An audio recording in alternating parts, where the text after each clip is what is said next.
So let's spend a moment talking about this. A priory, Lancaster Priory it's called.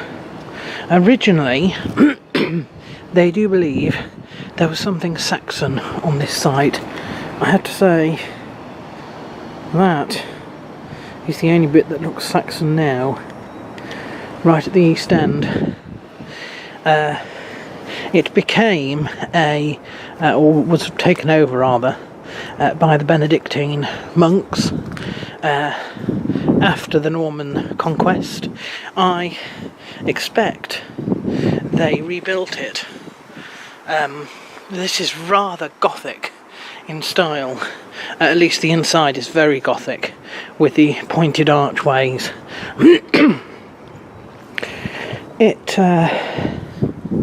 It was a favourite of Henry Tudor. Hang on, there is somebody walking around here.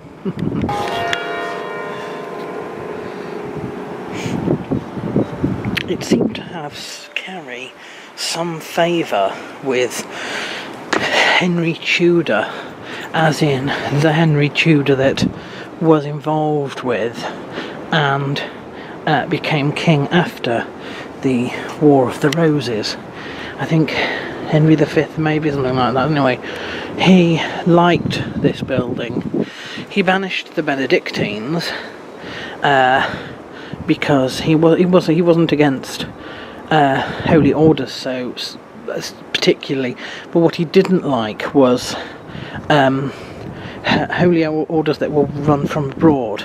This really was a sort of, after the Normans, it was a plant, you could say, from a monastery, a Benedictine monastery abroad. And what he wanted to do was sort of keep it as a sort of monastic foundation, but one that was thoroughly English, I suppose. So he called it a priory. He was the first person to call it a priory. And that may have a lot to do with why this place still stands, because his offspring, the Tudors, went through somewhat of a religious revolution, and most of the priories and places like this were destroyed.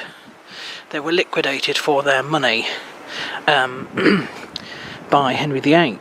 Now, Henry VIII spared this place and set up a perpetual priory on this site, and I think that has a lot to do with the fact that his predecessors in the Tudors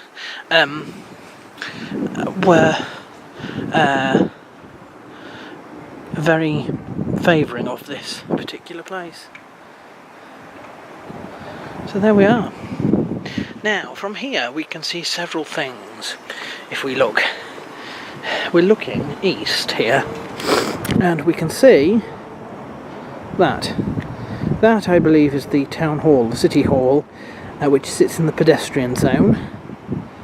A little bit further along, that is a Roman Catholic cathedral, and a little bit further along, God knows what that is on the hill there. I don't know what that is. It looks like it could be a church of some kind.